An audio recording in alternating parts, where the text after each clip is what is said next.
Right to be Read podcast, episode number 6. Interview with bestselling author Johnny B. Truant. You are listening to the Right to be Read podcast, and this is your host, Ani Alexander. Hello, everyone, and welcome back to the Right to be Read podcast. Today, I have yet another interview. Today, I'm interviewing Johnny B. Truant. Johnny B. Truant is one of the hosts of the popular self-publishing podcast and an author of the best-selling self-publishing guide, Write, Publish, Repeat. Johnny published over 1.5 million words worth of books in 2013. Then he wrote a book live in front of an audience in June 2014 to show his audience how. You can see that whole process at fictionunboxed.com. Okay, so here we go. So, what I wanted to know is, did you dream to become a writer from the young age, or did you become a writer accidentally? How did it happen, actually? How did you become a writer?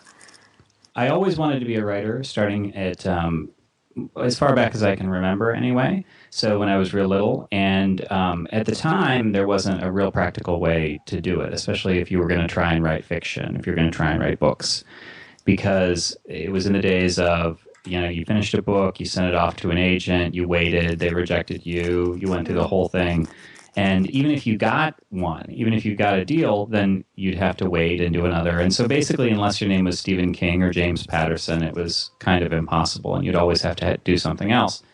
And so I always wanted to do it, and it was just with the advent of Kindle and self-publishing that I was finally able to really make it work. Okay, so you self-published your books, actually. All of your books are self-published right now, or Yes. You started with self-publishing? No, they're all self-published. They're all self-published. Okay, and what happens with the people who are not Stephen Kings and don't yet live on the income from books? What do they do? What did you do before you started writing your books and you became popular? I took sort of a side round approach on this. So I wanted to make a living with writing, but I couldn't write what I really wanted to write. So instead I said, well, what can I write that I do want to write? And that took a couple of forms. I did some freelance, boring copy sorts of things, like writing for magazines. But then what I started doing really on the internet, once I was beyond that a little bit, was writing a blog, which attracted an audience. And then I was doing things like setting up blogs, like setting up services, doing tech services. Mm-hmm. And even though my blog had nothing at all to do with what I was doing in terms of tech services, people liked me. Like, it helped to draw a crowd and get people to like me. So that when there was a service like that I could set up that wasn't, it's not a complicated service, setting up a blog. And so people could either go with anybody, could just do a Google search, or they could go with the guy that they knew. And so I started in that way. And then when I started to have some success there, people asked me, well, about the business stuff. Like, how did you form that business? Business, mentality, procedures, best practices. And so I started to talk a little bit about that and got into commoditizing some of that in terms of courses. But I was always finding a way to use my writing to draw people to me, even when I couldn't sell it directly, writing what I wanted to write. And it just took a while to come around to where I could finally do it the way I wanted to do it.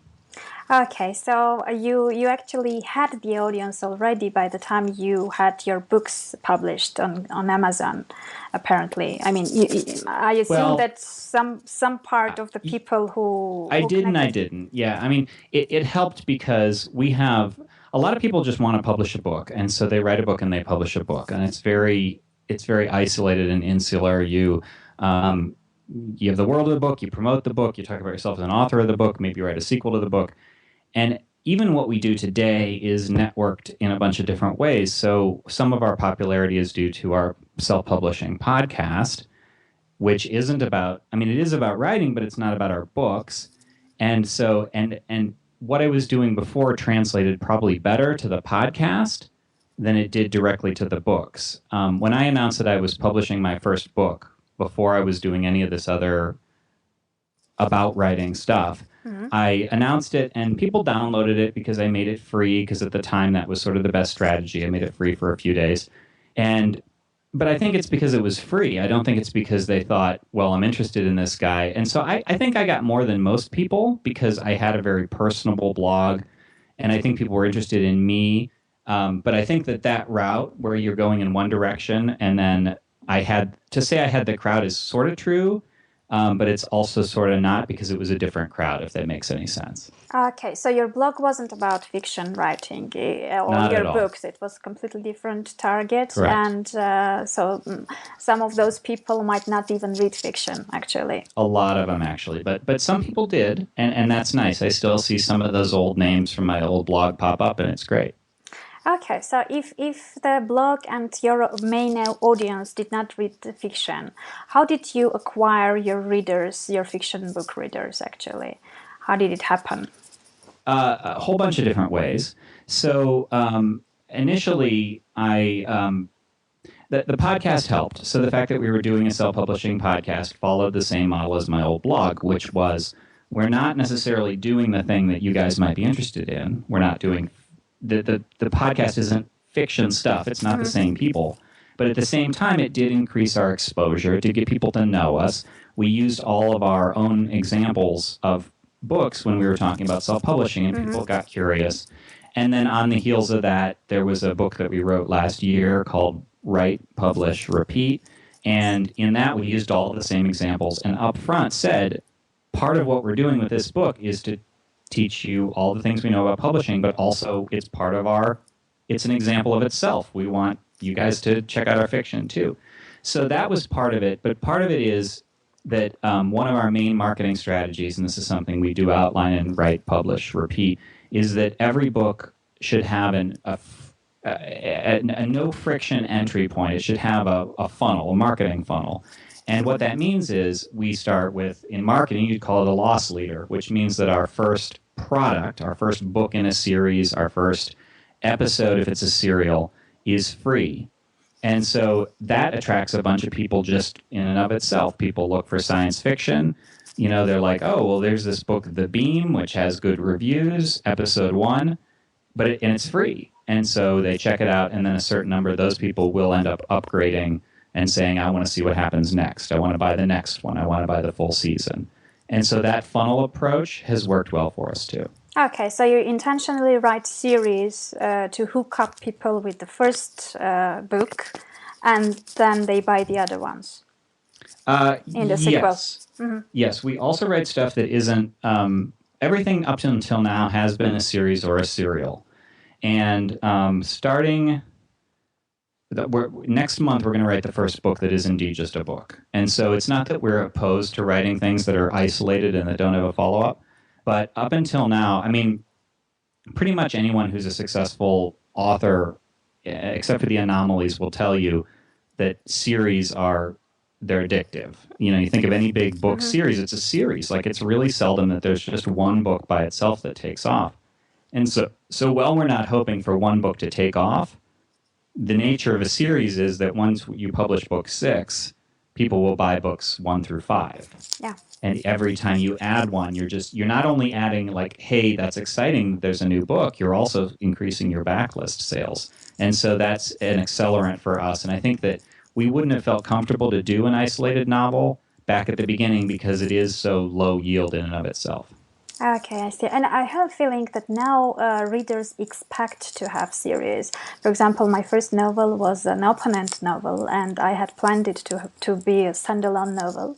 But people were asking for, what will happen next? When is book 2 coming? Although I never mentioned that I was planning to have any series. So I have a feeling that readers are already getting used to this model and accept it quite well. So they are okay with the thought that, if they buy the first book, or even if they get it for free, they will be getting continuations. So this kind of new model of readership is quite positively accepted by readers, I have a feeling. I think that's part of it, but I think part of it is just human nature of wanting to know what happens next.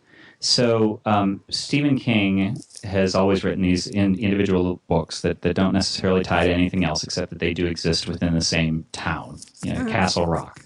And recently, a few books ago, he released, I forget what the name of it was. Why can I not remember this? And Doctor Sleep, and that's a sequel to The Shining, which was meant as a standalone book. And he said that he wrote it because people just kept or I think it was himself, like he wanted to know what happened to Danny Torrance.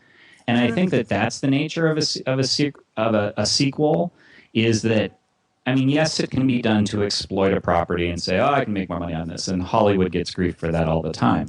But I think a more natural reaction from a lot of people is like, I just want to know what happens next. We found that there's two of our series right now I can think of that were going to be individual books, and we got to the end and we said, well, I want to know what happens next, and so you wrote another. I see. And also maybe readers get emotionally attached to the characters as well. Sure. So they don't really want them to leave. Yes, exactly. Most probably. Okay, and how do you keep your relationship with your readers? How do you build their engagement, and how do you keep them? For example, you have a first-time reader who buys your first book, or gets it for free. Mm-hmm. And how do you make them either continue reading your other books or becoming your fans? Do you interact with them in some way where they can find you? Because, the self-publishing podcast is not about fiction. It's not about your books and your characters. Where do you have this space, the hub where readers can interact with you about your books? I think it's very important for every author to have a platform of some sort. So in our case, Sean and I keep saying our. I have a collaborator for most of the books, for anybody who doesn't know, Sean Platt. And our site is realmandsands.com. And that is our fiction site. And there's going to be an evolution of this in the next few weeks or so. But for now, like, that's our fiction site. And it has nothing to do about writing. It's not self-publishing podcast. And we list our books. We have a free library of all the funnel starters in one place, like all the stuff you can get for free. And in the back of the books, we encourage people to join that list to get 8 free books is what we say. You want 8 free books, join our list. And we send an email. I think we've fallen off the wagon a little bit because of the Fiction Unboxed project we're doing now, but that's supposed to be a weekly email that we send, just keeping in touch, letting people know about anything that's new. Mm-hmm. All of our books in the back mention the list. They encourage people to contact us via Twitter or anything, social media. And everything is call to action driven. Here's the next book. Here's the next. If you're at the end of a series, here's another series you might like to try. And so there's going to be a lot of people who will never, ever contact you in any way, shape, or form, and that's fine. But we're doing what we can to engage the people who are willing to engage. Okay, and do you? They get the weekly letters from you, emails, and when they contact you directly on Twitter or something, do you get in touch with them? Do you get back to them if they have some questions? Or how do you see this? Because the newsletters they are of course personalized, but sometimes some readers, especially, really appreciate and like some individual approach. Do you have the time to contact them directly, or do you have this experience, or they just have to get away with the newsletters? Well, that's a double-edged sword, because we answer every email, we answer every tweet, unless it's something like that doesn't require an answer. But if it's something where it would be polite, if you sent me an email, if it would be polite for me to reply to that, that's the same rule goes for anything where anybody contacts us. And then the flip side of that is that your email can become overwhelming. So we do try to keep responses brief. We try to be very polite and engaging, but I don't know what's going to happen if it becomes like too much. But for now, we always and we've built some great relationships that way too. Like it does pay off. We have the theory of 1,000 true fans. Like, I feel like we've built some true fans because somebody will ask a question and we'll, like, both of us or all three of us in the case of the self-publishing podcast will reply, and people are like, wow, I didn't expect, like, all of you guys replied. I didn't even think you would reply. And that simple courtesy, it's amazing how many people don't have it. And so when we do reply and contact people, like, it's really worth it. First of all, it's nice and it's human. And second of all, it pays off in terms of equity with a reader. Why I asked is because the more popular people get, the more popular the idea of having a virtual assistant is. So very often you end up receiving an email from the virtual assistant. Of course, they don't say that. They say that they are the virtual assistants, but somehow it...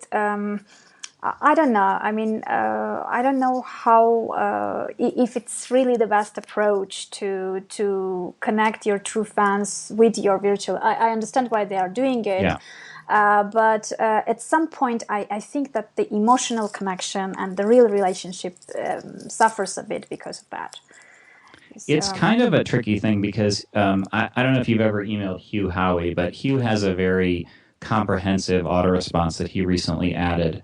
And it basically covers all the bases, and it's apologetic. It's like, I'm so sorry, I don't want you to get this auto-response. But, I mean, Hugh's a big deal, and he gets a lot of email. And as somebody who gets... I don't get Hugh Howey email by any stretch, but I get a lot of email, and it's... You start to like, oh man, I want to be doing other stuff. If it's not writing, I want to be spending time with my family because I've been bunkered in this room for so many hours. And so you want to encourage communication. You don't want people to feel like they're getting a brush up by a virtual assistant. You don't want them to go unanswered. You don't want to just be an autoresponder, but at the same time, like, you don't want to spend 8 hours a day in email. So I think that what we might end up doing at some point is, if it's things that can be handled transactionally, like, hey, this book showed up wrong or something, something where somebody else could respond and it doesn't require a personal response, maybe we could do that. Or maybe somebody could kind of start stuff and we could, like, vet it before sending it and, make sure that the questions were answered. I mean, things to speed it up without depersonalizing it, I would think would be a good intermediate before having to go the full, like, I have no choice but to cut off sort of a route. Or maybe, I don't know, it just came to my mind, maybe periodical Q&A sessions or hangouts with the readers who would like to get in touch. Then they know that, for example, once a month they have this opportunity and they connect with you, and if they want some kind of conversation, you have this limited time which you can dedicate to the readers, and then they don't overwhelm you with emails already because they know that they will be meeting you soon. And I think that too, if you are communicative regularly with your readers on a broadcast basis, so if you're sending a regular email, you can sort of indicate that you can set the tone that says basically, like, I want to spend maximal time writing, because that's what readers want from you. Readers don't. I mean, a sensible reader doesn't want you to spend a ton of time talking to them on email. They want more books. Sure. And so if you kind of make that known, I mean, whatever it is, we seem to have accidentally stumbled into a lot of that awareness, because a lot of the emails that we get, if they actually want something, like they want an explanation of something, they require something, they're almost apologetic, like, boy, I know you guys are really busy, but I just need this answer. And so that helps, I think. Yeah, and I would like to go back. You mentioned the fiction Unboxed. Yes. I really liked the model because it kind of makes the whole process transparent, and I think it's very original because I've never met any kind of thing like that before. So could you please explain what it is and how you came up with the idea and how is it going? Just a bit about the project, because it's really exciting one. Yeah, thanks. It's Fiction Unboxed. It's at fictionunboxed.com. And a lot of it's open, so people can just look at it. But it's we wrote a book, as I mentioned, called Write, Publish, Repeat last year in December 2013. And people said that was great. They said, oh, this tells me everything I need to know. But the only problem I have is, but how? Like, okay, so I need to write a lot of stuff that's good, but how? It's the age-old writing question. And so we thought about writing a process book and explaining, well, this is what we do, this is our draft, this is what we do to create a book. And instead we thought, well, why don't we just show people? And so Fiction Unboxed is a live writing experiment. We sort of think of it like performance art. And so we're writing a book in 30 days, and we did it from nothing. Like, we had literally no idea what we were writing on day one, and people got in the process, and we brainstormed, and we put ideas out for a vote. And about 5 days in, we started writing, and I'm in the middle of it now, almost at the halfway point.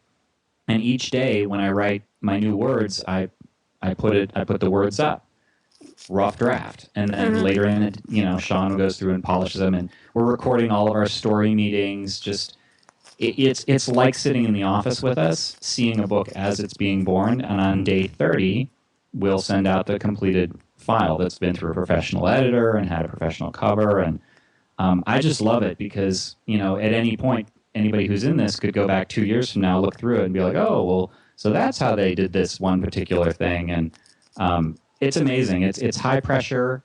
It's a lot of work, but it's amazing. It's amazing to see something that didn't exist, and now I'm halfway through it, and I just love this story, and it's flowing so great. And I think it's very inspiring at the same time, because many people might be overwhelmed with the idea of writing a book and might think that it's really complicated and might be scared to even start because they have different writer's doubts and struggles and they're not self-confident, etc. So there are many different thoughts coming into their mind, and at the end they get stuck and they don't start. So when they have a live example and see that actually if you make the first step, it leads you to the second one, and the process begins.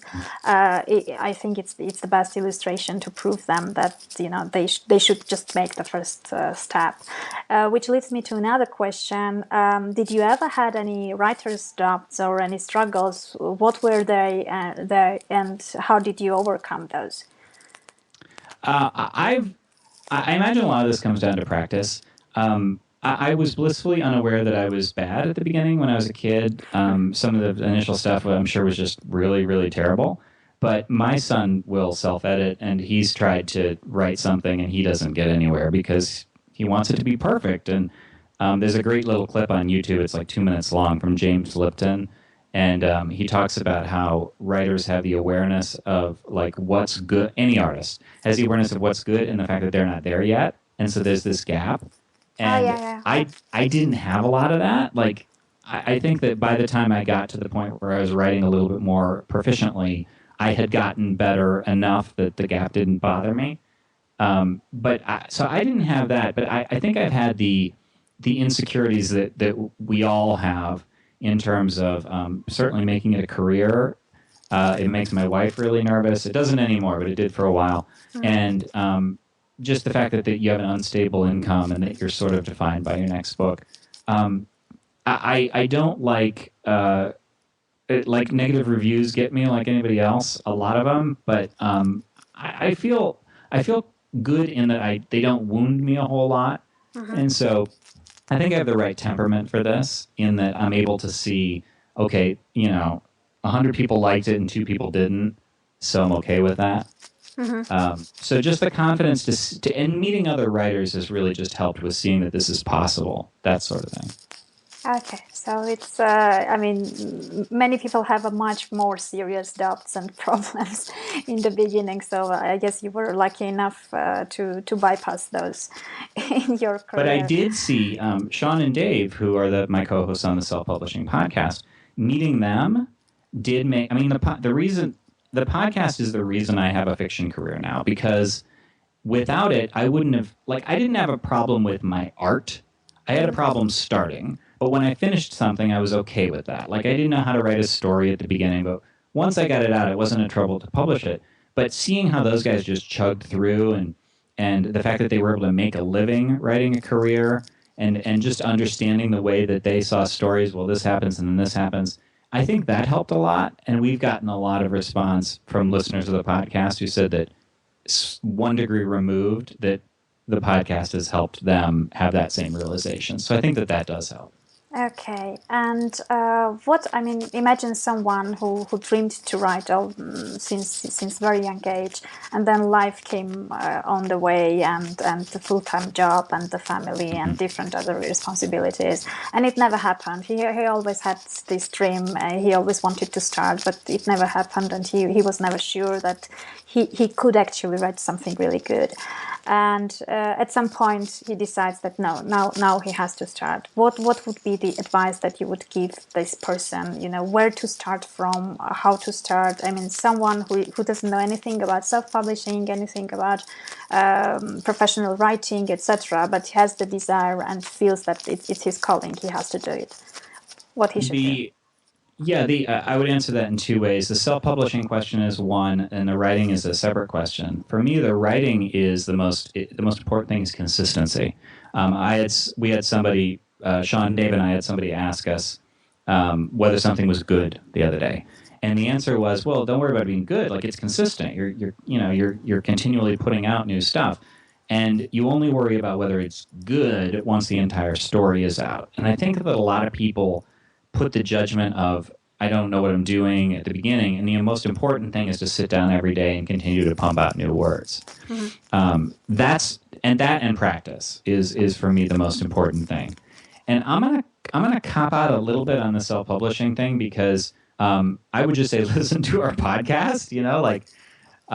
That's where I would start, just because inordinate hours. Like, I don't know how to bubble that down, but in a nutshell.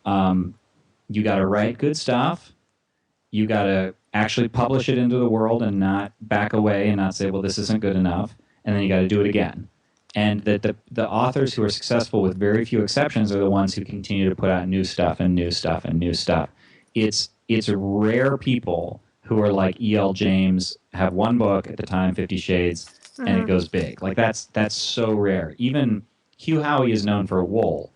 But even when Wool hit, Hugh had a bunch of other stuff, and it was just Wool that hit and surprised him. He was like, why is this dumb little story, he didn't call it dumb, but why is this little story selling? Like, I don't expect anyone to like this, it's too dark. And it was a novella. It had everything going wrong in terms of like what is supposed to work. I'm making air quotes. And it did, and he was smart enough to say, I'm going to write Wool 2, I'm going to write Wool 3. But it isn't like that was all he had, and it wasn't like he put everything on that one very first thing that he did, like a lot of writers do. So you just have to keep producing, keep publishing, and just tough it out. You got to have grit. Yeah, because you never know which one will become more popular. I mean, sometimes I have 3 books, and one of them I find that is better quality than the other 2. But that is the least popular one, for example. So you never know what readers might need. So maybe these days people need something lighter, for example. And it doesn't really, I mean, the quality issue is also doubtful a bit, because you don't really know. Maybe people really need something light to read on their way, or they don't really want to think too much while reading a book. So once you have a variety of choice, then you will know better what they need most. Right. Absolutely. Okay, well, we're almost 30 minutes. I don't want to waste your time too much, because I know that you have a lot to write. So I will put all the links in the podcast notes for our listeners, so they will get a chance to see where to get your books, how to get to your self-publishing podcast, the Fiction Unboxed links, so we will have everything. And I guess that's it. Anything else? Last words to our listeners, some encouraging quotes or some things to inspire them more, and so they can go and start writing something now. There's no substitute for hard work. That's I believe Thomas Edison. It's amazing how people see self-publishing as a gold rush, and no, it's a lot of hard work. But the good news for people like me, anyway, is I don't mind hearing that it's hard work, because that means that it's possible. Like, I don't buy a quick gold rush sort of a mentality. So when I hear that, I'm like, okay, well, I can work. And so I think that if you do work, that it's definitely a real thing. And I think if you enjoy writing, it's not really a work. I mean, you enjoy it as well. Yes, thank you for adding that. That's exactly right. Exactly. Okay, thanks a lot. Thank you for agreeing to speak to me. Fantastic. Well, thank you for having me on. I appreciate it.